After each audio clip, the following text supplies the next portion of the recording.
One of the reasons that a lot of people are hesitant even to consider missionary service is because of the issue of raising money.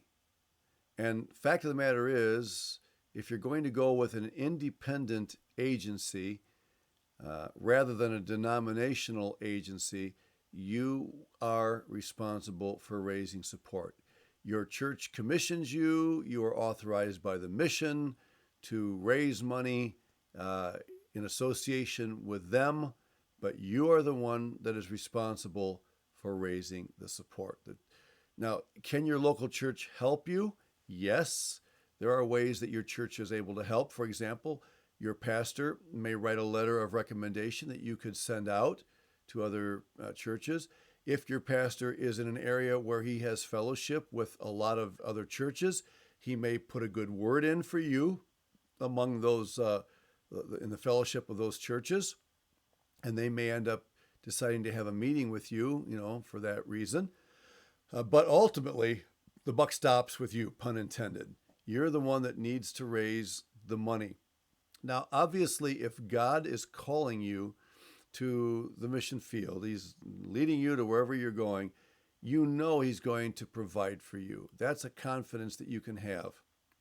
Are there cases when missionaries felt called to the field and went through the entire process of being commissioned and joining an agency and then were unable to raise the support and actually ended up resigning from the mission? Yes, that has happened. I wouldn't say that it happens regularly. It is more of an exceptional thing. I don't have any statistics for you on that, but I will say that sometimes it does. I know of a case in a church where I was a member where that happened. We sent someone out from our own membership, and for 4 or 5 years, this individual just wrestled to raise support and was never really able to raise any significant percentage. And so obviously we had to stop and ask some questions. Is God actually leading him into this ministry? If so, is he doing something wrong? And a lot of questions were asked, and in the final analysis, he came to believe, and we along with him, that maybe this wasn't exactly what God had in store for him. Now, frankly, that can be a bit embarrassing for the person who has tried to raise support. He may struggle with feelings of failure or unfaithfulness to the Lord, or lacking in zeal, or things like that. Let me just say that if that sort of thing happens, if the missionary has been faithful and prayerful and done everything that he's expected to do, and the money just doesn't come in, then there is no reason for that missionary to feel ashamed. He or she can walk away and say, Lord, the Lord taught me some great lessons through that. It was a good learning experience, but I'm going to move on and discover what He wants me to do with my life moving forward. So, again, caution here when it comes to judging a person that has gone through that whole process and yet not end up going to the field. So again, it doesn't happen a lot, but when it does happen, we need to be very sensitive. Now let's talk a little bit about this whole issue of raising support. Um, there are different designations used for this. Deputation is probably the oldest of the designations, and it's a word that actually means to appoint someone, as you can see here in the dictionary.com definition, appointing a person or body of people to represent or act on behalf of others. You've heard of sheriffs and deputies, right? And what is the deputy? The deputy has been deputized. He has been appointed to act on behalf of the sheriff. It's kind of like the word ambassador. An ambassador is someone sent out by a country to represent that country as an appointed messenger. And so deputation reflects that same idea. Now, some have preferred to use the word pre-field because that term emphasizes that ministry begins immediately, not after arriving on the field. So this kind of helps to avoid the idea that, during deputation, I'm not really doing ministry. I'm just raising money.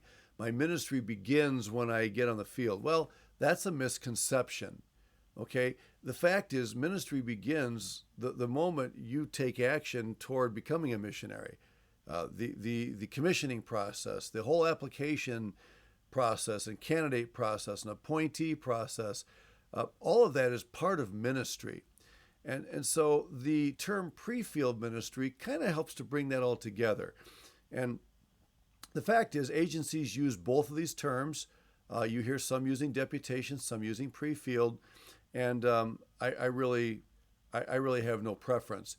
When it comes to furloughs, coming home after a few years in the field to spend a year reporting to churches, some like the word furlough, others prefer the word home assignment. Again, home assignment communicates the idea that you're still involved in ministry even while you're home on furlough between your terms of service on the field. So, yeah, these are terms, and terms do have meanings, but I'm just saying that either one of these is legitimate when you're talking about raising funds. Now, is this type of support raising a good use of time and resources? One of the reasons why some people prefer denominational agencies is because you can apply to a denomination, and if you're accepted, the money is already there because churches have been giving money that has been put together in one account. And so you're accepted. The money for monthly support is there for you, and you can head to the field. All right. But I would suggest to you that even though that sounds really good, there are some great advantages in going through the deputation process. Let's talk a little bit about this. The average full-time deputation period for BMM missionaries is about 2.5 years. Now, you'll hear people saying, it takes 4 to 5 years nowadays for people to get to the field. Well, that is true in some cases, but normally when people talk about 4 to 5 years, they're not talking about 4 to 5 years of full-time deputation. A lot of times, missionaries will begin by working a job and then lining up a few meetings, but because of their job, they're not able to get out as often as they'd like to. But as the support begins to come in, then they can diminish their workload and they can give themselves more fully to deputation. And then at some point, they usually are able to completely quit their jobs as the support increases, and they can give themselves to full-time deputation. And so when Mid-Missions talks about 2.5 years, it's talking about 2.5 years of full-time deputation. You have a full schedule of meetings. You're presenting in churches and with individuals on a regular basis, and that still is about a 2.5 year period. Now, when I was raising support, the average was 24 months. And in fact, that's exactly what it took us to raise our support. I'll talk a little bit more about that in just a little bit. It is a time of testing, maturing. In fact, let me talk to you about that right now. When we were raising support, in the first 6 months, okay, and I said 24 months was the average. In the first 6 months, we raised 50% of our support. Well, just do the math. If we continued at that pace, we would have 100% of our support in 1 year, 12 months, half of the deputation time. And I was excited, and I thought, man, this is great. Things are going really well. Do you know what happened during the next 6 months of deputation? Do you know how much support we got during those 6 months? Absolutely nothing. Not a dime. And you know what my attitude was? I feel a bit embarrassed to tell you, but I became a complainer. I became critical of the churches.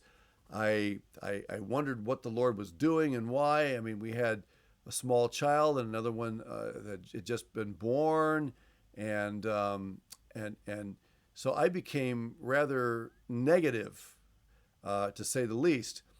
And God had to teach me some lessons through that.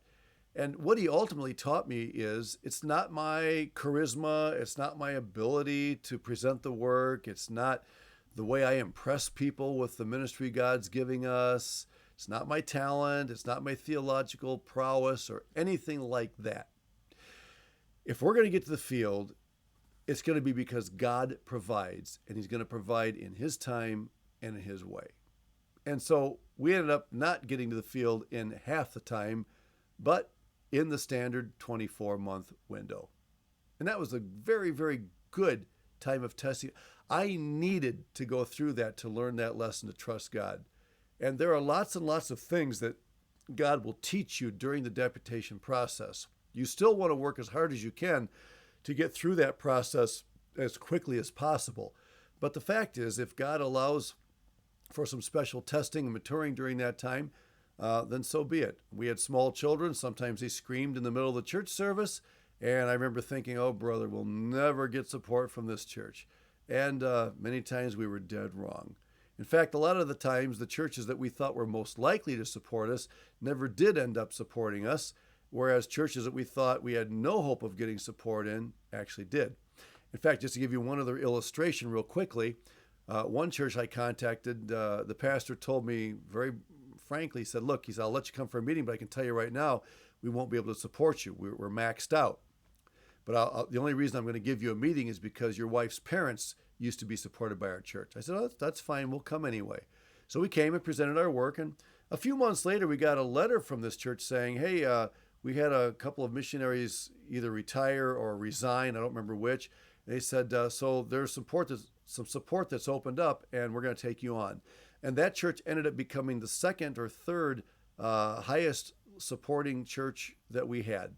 And so, God does things in ways that surprise us just to remind us who is in charge of this, whose ministry is this. We are but servants and fragile vessels of clay at that. Well, it's also a time of building relationships with people. I've heard people say that that deputation or pre-field is not a time of fundraising; it's a time of people raising. We want to create friendships and people's prayer support. The more we get connected with people and churches, the more people pray. In fact, there were people that we met and developed friendships with in churches that never could support us, but some of those people actually ended up sending us a little bit of support on their own, and they prayed for us and kept in touch, and that was very helpful. It also establishes the financial base of your missionary career. You spend 2 or 3 years, sometimes 4, raising all that support, but once it's raised, financially, with some variables, you are pretty much set for your ministry. When you come home on furlough, you may have to raise a little more support if there are inflation issues, either here in the States or on the field where you're serving. But by and large, the whole issue of raising support to do what God's called you to do is finished. We did have a period in Brazil where there was an economic shift in the economy there, and we lost 30% of our buying power almost overnight.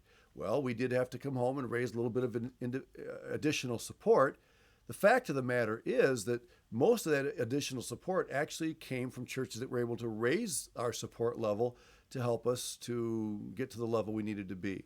So that's a really, really positive thing about going through the deputation process.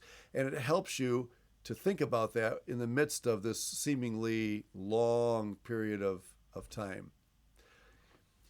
Now, I'm not going to talk so much about self-support right now. We'll talk about that in a future class, but tent making is another option for raising support. Some people will either support themselves by working a job overseas, or maybe they have, in some cases, have a large amount of money saved up from a previous job or something, and so sometimes they will use that to help pay their expenses. And so sometimes it's a combination of tent making plus support from churches and missionaries or individuals.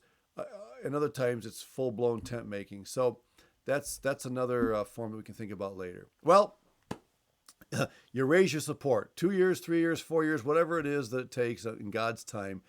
And now you're on the field. So you've gone from application status to candidate status to appointee status, finally to on-field status.